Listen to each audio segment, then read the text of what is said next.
الحمد لله الذي زين النبيين بحبيبه المصطفى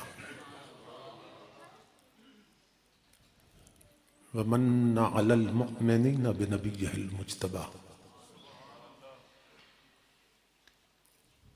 الصلاة والسلام على سيدنا ومولانا محمد خير الورى وعلى آله وأصحابه المتأدبين بالتقوى أما بعد فأعوذ بالله السميع العليم من الشيطان اللعين الرجيم بسم الله الرحمن الرحيم افلا يتدبرون القرآن ام على قلوب اقفالها صدق الله مولانا العظيم ان الله وملائكته يصلون على النبي يا ايها الذين آمنوا صلوا عليه وسلموا تسليما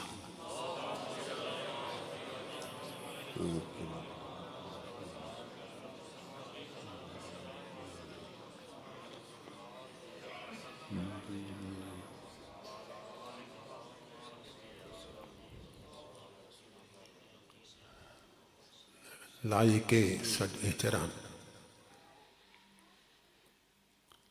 جگر گوشہ شیخ التفسیر والحدیث شیخ طریقت مخلص فی اللہ حضرت قبلہ صاحب زادہ پیر سید محسن علی شاہ صاحب دامت برکاتہم العالیہ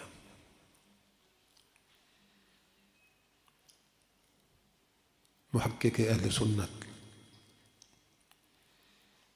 یادگار اسلاف حضرت علامہ پروفیسر اعجاز احمد جنجوہ صاحب زید مجدہ دیگر معزز مشائخ و علماء کرام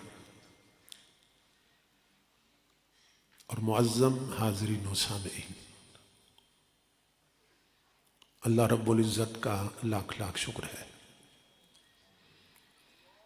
کہ جس نے اپنی توفیق خاص سے آپ کو اور مجھے آج کی اس عظیم الشان اور کثیر البرکات تقریب سعید میں حاضری کا شرف عطا کیا اور اپنا اور اپنے محبوب مکرم صلی اللہ تعالیٰ علیہ وآلہ وسلم کا ذکر پاک اور پیغام عظیم سننے اور سنانے کی توفیق عطا فرمائی۔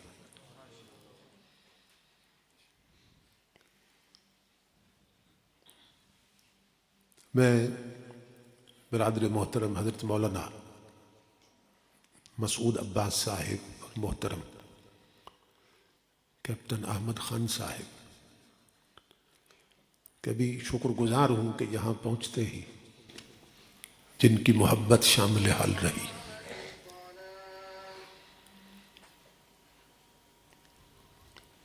آج کا پروگرام جیسا کہ آپ حضرات کے علم میں ہے، ایک عزیز نے حفظ قرآن کی سعادت حاصل کی ہے۔ اس عظیم نعمت کے حصول پر ان کے والدین نے اور افراد خانہ نے اللہ رب العزت کی بارگاہ میں اظہار تشکر کے لیے انتہائی عقیدت اور محبت سے قائم کی ہے۔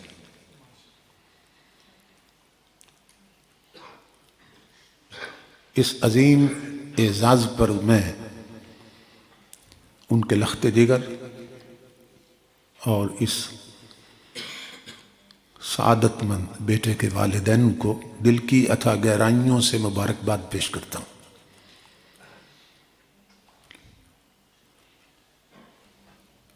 اللہ رب العزت ان کی اس کاوش کو شرف قبولیت سے نوازے۔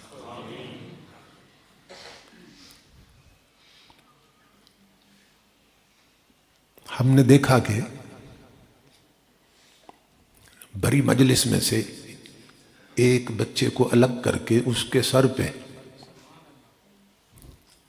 فضیلت کی پگڑی باندھی گئی۔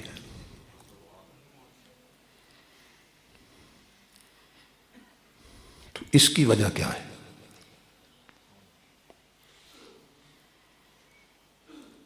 کہ اس مجلس میں بیٹھے ہوئے ہر شخص کی گردن پہ سر ہے، لیکن یہ پگڑیاں کسی کسی سر کو نصیب کیوں ہوتی ہیں؟ تو علامہ اقبال نے اس کا جواب دیا ہے کہ برہنہ سر ہے تو عزم بلند پیدا کر، کہ یہاں فقط سر شاہین کے واسطے ہے کلا، کہ اگر تیرا سر ننگا ہے تو کوئی ایسا بڑا کام کر کہ تیرے سر پہ بھی عزت کی پگڑی رکھ دی جائے۔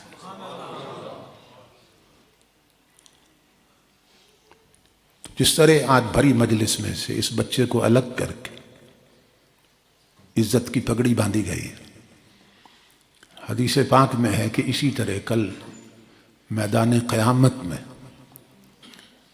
قرآن والوں کو الگ کر کے ان کے سروں پہ عزت کے تاج سجائے جائیں گے۔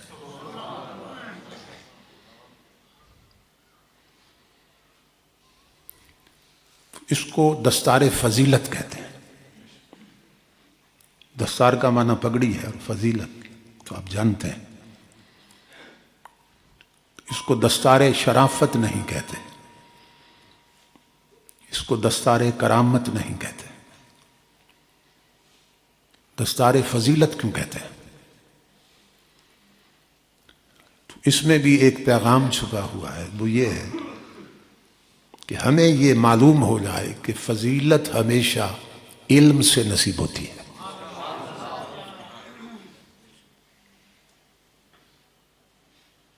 اور کرامت تقوی سے نصیب ہوتی ہے، اور شرافت نسب سے نصیب ہوتی ہے، اور فضیلت علم سے نصیب ہوتی ہے۔ تو علم جس درجے میں بھی ہو باعث فضیلت ہوتا ہے۔ علماء نے لکھا ہے العلم وسیلۃ الی کل فضیلت، علم ہر فضیلت کا سبب بن جاتا ہے۔ علم جس درجے میں بھی ہو فضیلت دیتا ہے۔ بزرگوں نے ایک بہت سادہ سی مثال دی ہے کہ یہ جو بال کاٹتا ہے، جس کو ہم عام زبان میں نائی کہتے ہیں، تو بڑے بڑے سردار اور بڑے بڑے جابر اور سرکش لوگ اس کے آگے اپنا سر جھکا دیتے ہیں۔ کس کے آگے؟ نائی کے آگے۔ بڑے بڑے ظالم لوگ اور جابر لوگ عام طور پہ جن کی گردنیں تنی رہتی ہیں اور متکبر بن کے زندگی گزارتے ہیں، وہ بھی نائی کے سامنے اپنے سر کو جھکا دیتے ہیں، اور اس کے ہاتھ میں پھول نہیں ہوتا، اس طرح ہوتا ہے، وہ ان کی گردن پہ پھیرتا ہے۔ تو اس کا سبب کیا ہے؟ اس کا سبب یہ ہے کہ وہ جو نائی ہے وہ بال کاٹنے کا علم رکھتا ہے۔ تو آپ تصور کریں کہ اتنے علم نے بھی اسے فضیلت دے دی ہے، اور قرآن پاک نے تو اس سے بھی اگلی بات کی ہے کہ عام کتوں سے ہم شکار نہیں کھیل سکتے۔ تو کس کتے سے شکار کھیل سکتے ہیں؟ جس کو شکار کی تعلیم دے دی گئی ہو، جس کتے کو شکار پہ جھپٹنا سکھایا گیا ہو کہ وہ کتا شکار کو خود نہیں کھاتا، مالک کے لیے بچاتا ہے، تو اسلام کی زبان میں اس کتے کو کلب معلم کہتے ہیں، سکھایا ہوا کتا۔ تو آپ تصور کریں کہ اتنا سا علم اگر کتے کو بھی آ جائے تو وہ بھی باقی کتوں جیسا نہیں رہتا۔ تو بلا تشبیہ و بلا مثال، جس کے سینے میں مصطفیٰ کا قرآن آ جائے پھر اس بندے کا مقام کیا ہوگا؟ جس کے سینے کو اللہ رب العزت دولت قرآن کا خزینہ بنا دے، پھر اس کا مقام کیا ہوگا؟ ایک انگریز مفکر کہتا ہے کہ war among nations is fought in classrooms, قوموں کی ترقی اور بقا کی جنگیں میدان جنگ میں نہیں لڑی جاتی ہیں، مدرسوں کی چٹائیوں پہ لڑی جاتی ہیں۔ جس قوم کے بچے مدرسوں کی چٹائیوں پہ بیٹھ کر، مسجدوں کی چٹائیوں پہ بیٹھ کر مصطفیٰ کا دین سیکھ رہے ہوں، قرآن پڑھ رہے ہوں، اس قوم کو دنیا کی کوئی طاقت مٹا نہیں سکتی۔ تو ہمیں اگر اقوام عالم میں طلب ہے کہ ہم فضیلت پا جائیں دنیا کی قوموں میں، تو اس کا صرف ایک طریقہ ہے کہ ہم دین کی تعلیم کی طرف اپنے بچوں کو لگا دیں۔ نبی اکرم صلی اللہ تعالی علیہ وآلہ وسلم نے ایک حدیث پاک میں پوری امت کو پیغام دیا کہ اے میرا کلمہ پڑھنے والوں اور میری امتیوں، چار میں سے بننا، پانچواں نہ بننا ورنہ ہلاک ہو جاؤ گے۔ افسوس یہ ہے کہ ہماری اکثریت پانچواں بن گئی ہے۔ حضور نے فرمایا تھا چار میں سے بننا، پانچواں نہ بننا ورنہ ہلاک ہو جاؤ گے۔ نمبر ایک، فرمایا اغدو عالمن، بن سکو تو حضور کی شریعت کے عالم بننا۔ یہ پہلا مطالبہ تھا حضور کا پوری امت کے ساتھ کہ بن سکو تو میری شریعت کے عالم بننا۔ اب دیکھ لیں کہ بڑی بڑی برادریاں ہیں، بڑے بڑے خاندان ہیں، بڑے بڑے قبیلے ہیں، لیکن اتنے بڑے خاندانوں میں بھی کوئی ایک بندہ ایسا نہیں جو حضور کی شریعت کا عالم ہو۔ یہ پہلا مطالبہ تھا حضور کا پوری امت کے ساتھ، بن سکو تو شریعت کے عالم بننا۔ لوگ بڑی برادریوں پہ فخر کرتے ہیں، بڑے خاندانوں پہ فخر کرتے ہیں، لیکن حکماء اسلام فرماتے ہیں کہ جس برادری میں، جس قبیلے میں، جس خاندان میں حضور کی شریعت کا کوئی عالم نہ ہو، وہ قبیلہ زندوں کا قبیلہ نہیں ہوتا، وہ مردوں کا قبیلہ ہوتا۔ وہ برادری زندوں کی نہیں ہوتی، وہ مردوں کی برادری ہوتی ہے، وہ سب مردہ ہیں۔ کہ اتنے بڑے خاندان میں حضور کی شریعت کا ایک عالم بھی پیدا نہیں ہوا۔ یہ پہلا مطالبہ تھا حضور کا امت کے ساتھ۔ اب دیکھ لیں کہ ہم نے اس مطالبے پہ کس حد تک عمل کیا ہے۔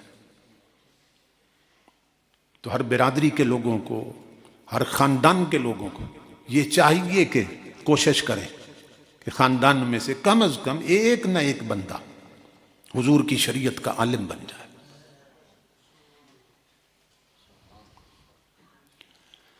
اور دوسرا، حضور صلی اللہ علیہ وسلم نے فرمایا اگر عالم نہ بن سکو او متعلمن، تو پھر ایسا کرنا کہ کسی عالم کے قدموں میں بیٹھنے والے طالب علم بن جانا۔ اگر عالم نہیں بن سکتے تو پھر طالب علم بن جانا، کسی عالم کے قدموں میں بیٹھنا، عالم کے قریب رہنا، اس سے شریعت سیکھنا، اس سے ضروری مسائل سیکھنا، طالب علم بننا۔ اور طالب علم کا مقام کیا فرمایا حضور نے؟ مقام وہ بیان کیا جو آج ہمارے ملک کے جو وزیر اعظم ہے اس کو بھی نصیب نہیں ہے، کسی جنرل کو نصیب نہیں ہے، کسی وزیر اور بادشاہ کو نصیب نہیں۔ طالب علم کا وہ مقام حضور نے فرمایا۔ فرمایا ان الملائکۃ لتضع اجنحتها لطالب العلم رضا بما یطلب۔ حضور فرماتے ہیں کہ میری شریعت سیکھنے والا طالب علم جب اپنے گھر سے قاعدہ لے کے نکلتا ہے، عرف باتا اس نے پڑھنی، ابھی شروع کرنا ہے اس نے قرآن، شریعت سیکھنے کے لیے وہ جب گھر سے نکلتا ہے قاعدہ لے کر، تو حضور فرماتے ہیں کہ اس کے قدم بعد میں اٹھتے ہیں، نوری فرشتے زمین پہ گر کر اپنے پر پہلے بچھا دیتے ہیں۔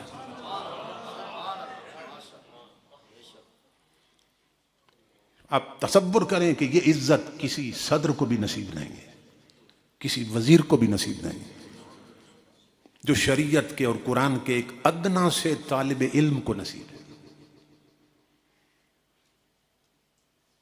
تو حضور نے فرمایا کہ کم از کم طالب علم بننا۔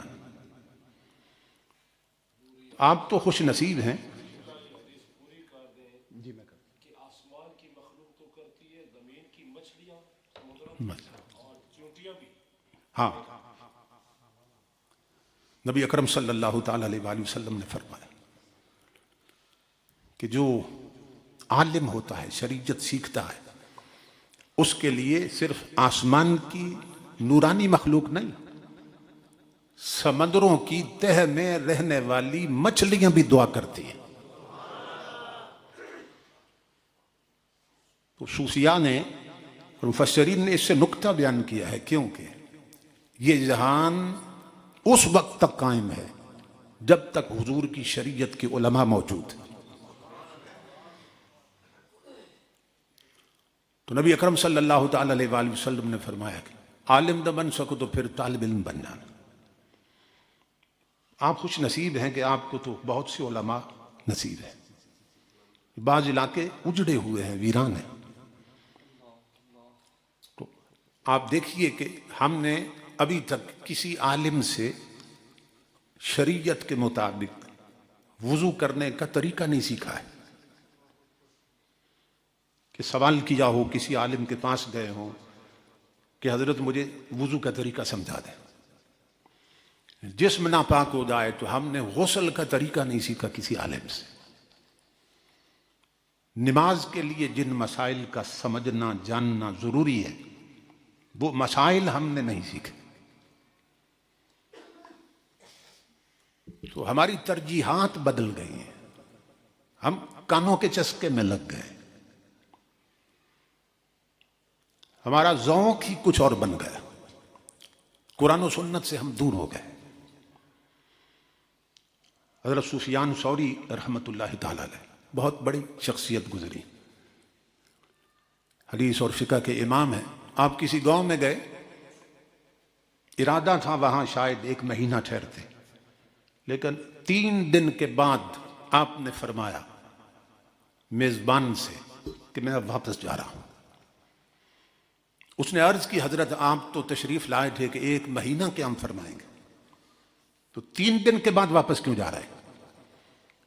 تو آپ نے فرمایا کہ 3 دن ہو گئے مجھے اس گاؤں میں آئے ہوئے، اور ان 3 دنوں میں ایک بندہ بھی مجھ سے حضور کی شریعت کا مسئلہ پوچھنے نہیں آیا۔ فرمایا اگر ایسے جاہلوں کی اس آبادی میں میں رہا کہ جن کے اندر طلب ہی نہیں شریعت سیکھنے کی، تو فرمایا مجھے خطرہ ہے کہ میرا علم مر جائے گا۔ تو علماء کو اہمیت نہیں ہے۔ آپ کے پاس بڑے بڑے یہاں علماء شخصیات، پروفیسر حضرت علامہ اعجاز احمد جنجوعہ صاحب اور دیگر فضلاء موجود ہیں، لیکن اس جلسے کا آپ ٹائم دیکھیں کہ شروع سے اس کے خاتمے تک ٹوٹل ٹائم کتنا ہے، اور اس ٹوٹل ٹائم میں آپ نے علماء کو ٹائم کتنا دیا ہے کہ جن کی تقریروں سے، جن کی تبلیغ سے آپ نے کچھ سیکھنا تھا، ان کا ٹائم ہی آپ نے سب سے کم رکھا۔ یہ بہت بڑی غفلت ہے جو ہمیں بربادی کی طرف لے جا رہی ہے۔ تو نبی اکرم صلی اللہ تعالیٰ علیہ وآلہ وسلم نے فرمایا عالم نہ بن سکو تو پھر طالب علم بن جانا، اور اگر طالب علم بھی نہ بن سکو اور مستمع، تو پھر کم از کم اتنا کرنا کہ جہاں عالم بولتا ہو اسے جا کے سننے والے بن جانا۔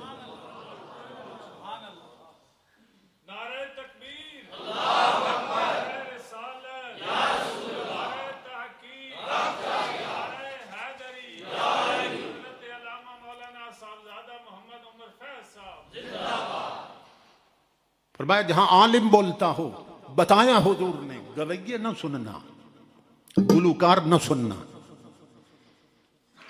فنکار نہ سننا، گانے نہ سننا، ڈھولے اور مائیے نہ سننا۔ اگر سننا میرے امتیوں تو اس عالم کو سننا جس کی زبان کھولے تو کبھی رب کا قرآن پڑھتا ہے، کبھی مصطفیٰ کا فرمان پڑھتا ہے۔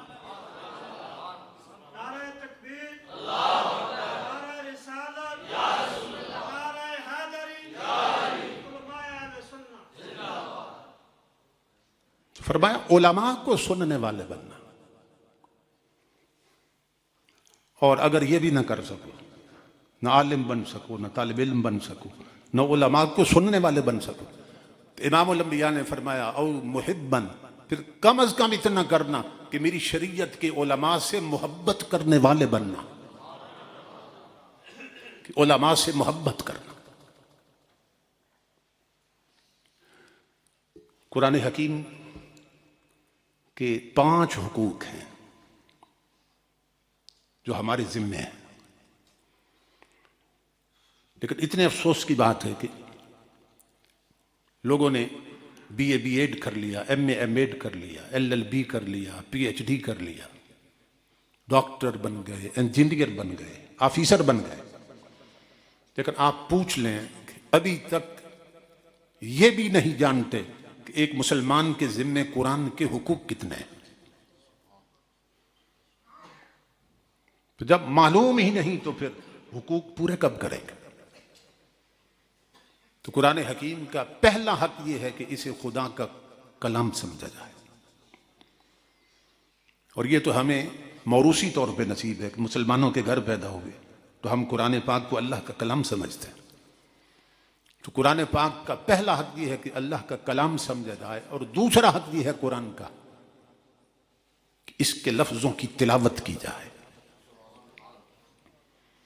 قرآن پاک کو پڑھا جائے۔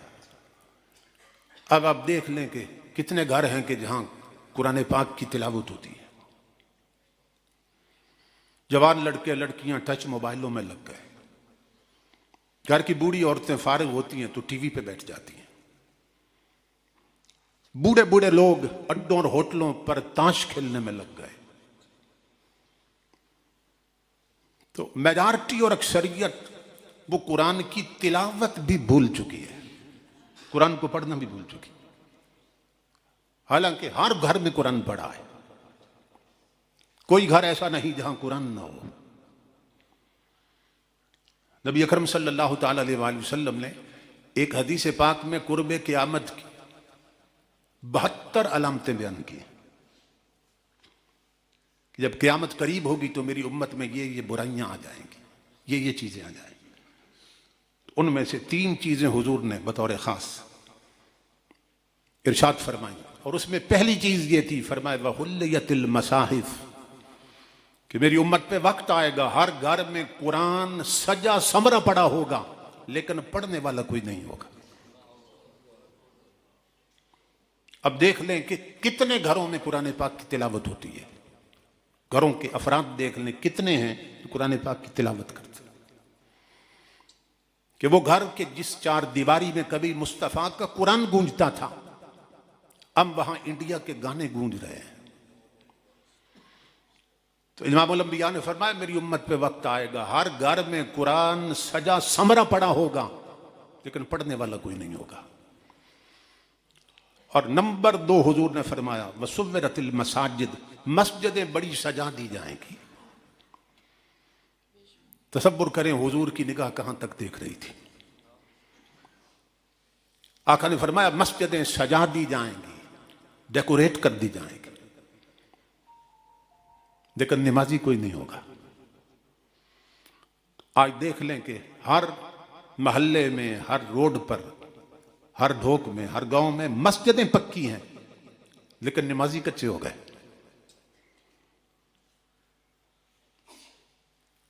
ہمارے بزرگ فرماتے تھے کہ کبھی وقت یہ تھا کہ مسجدیں کچی تھیں مگر نمازی پکے تھے اور اس دور میں مسجدیں پکی ہو گئیں مگر نمازی کچے ہو گئے. کوئی صرف جمعے کا نمازی رہ گیا اور کوئی صرف عید کا نمازی رہ گیا اور کوئی صرف جنازے کا نمازی رہ گیا کہ کوئی مر جائے تو جنازہ پڑھ لیتا ہے لیکن 5 وقت کی نماز نہیں پڑھتا. عید پڑھ لیتا ہے سال کے بعد 5 وقت کی نماز نہیں پڑھتا. جمعہ پڑھ لیتا ہے کوئی لیکن 5 وقت کی نماز نہیں پڑھتا.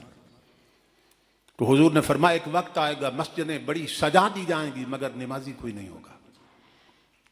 اور تیسری علامت فرمایا وَطُوِّلَتِ الْمَنَائِرُ مسجدوں کے مینارے بہت اونچے بنا دیے جائیں گے لیکن مینارے جتنے اونچے ہوں گے لوگ کردار میں اتنے ہی نیچے ہو جائیں گے.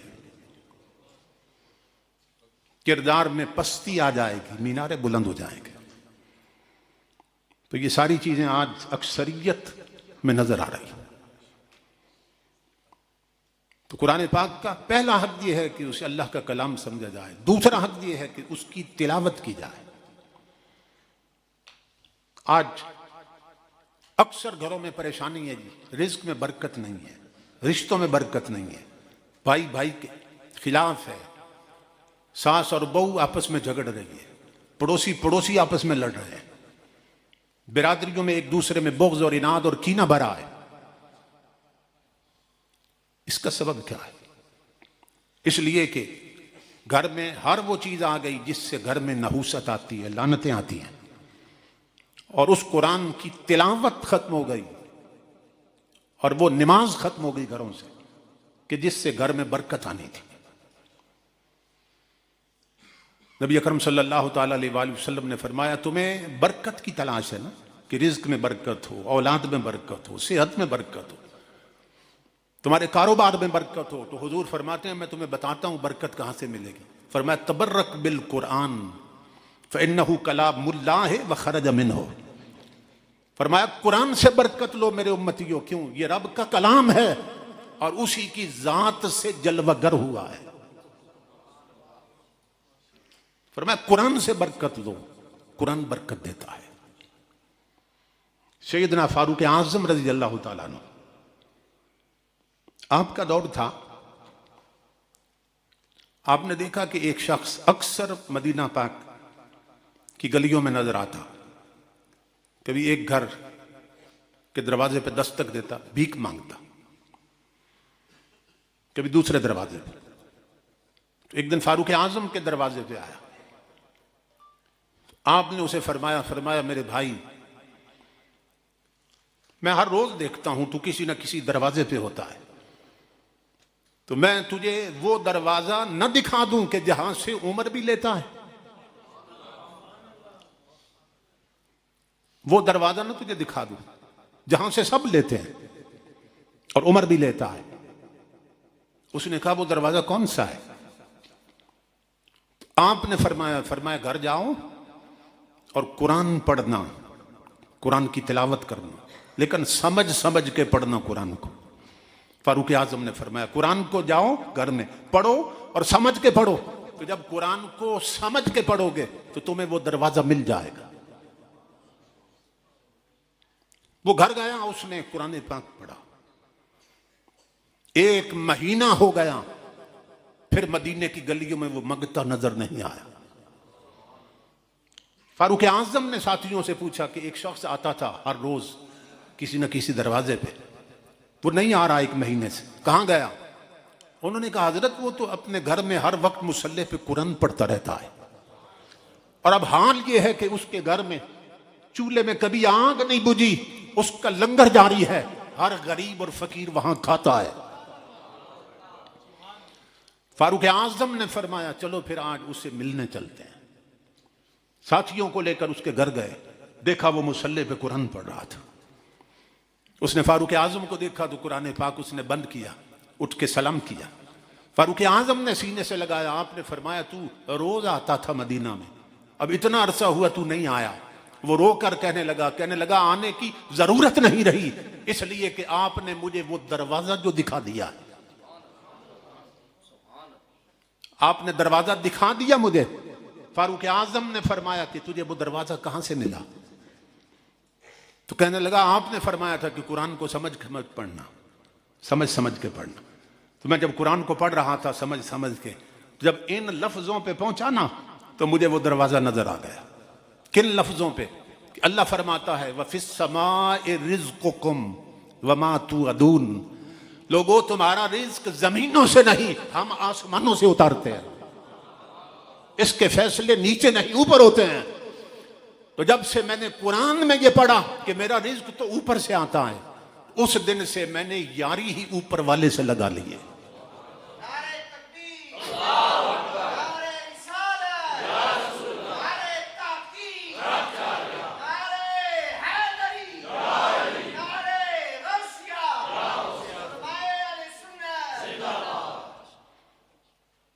اس لیے میرے بھائی ہمیں قرآن پاک کی طرف آنا چاہیے۔ قرآن سارے روگ مٹا دیتا ہے، ساری پریشانیاں ختم کر دیتا ہے، گھروں سے نحوستیں ختم ہو جاتی ہیں جن گھروں کی 4 دیواریوں میں حضور کے قرآن کی تلاوت۔ جہاں قرآن پڑھا جائے وہاں اللہ رب العزت کی صرف رحمتیں نہیں، اس کی نعمتیں بھی نازل ہوتی ہیں اور برکتیں نصیب ہوتی ہیں۔ تو قرآن کا دوسرا حق یہ ہے کہ اس کے لفظوں کی تلاوت کی جائے، اور تیسرا حق یہ ہے کہ صرف تلاوت نہ کی جائے، لفظوں کی سمجھ کے پڑھا جائے، ترجمہ دیکھا جائے۔ اللہ رب العزت ہم سے کیا فرما رہا ہے؟ کیونکہ قرآن حکیم میں وہ باتیں ہیں جو اللہ نے اپنے بندوں سے کی ہیں، اللہ کا کلام ہے نا، تو اللہ کی یہ وہ باتیں ہیں جو اللہ نے اپنے بندوں سے کی ہیں۔ ایک بزرگ جنگل میں رہتے تھے تو کسی نے کہا کہ آپ یہاں اکیلے رہتے ہیں تو پریشان نہیں ہوتے تنہائی میں؟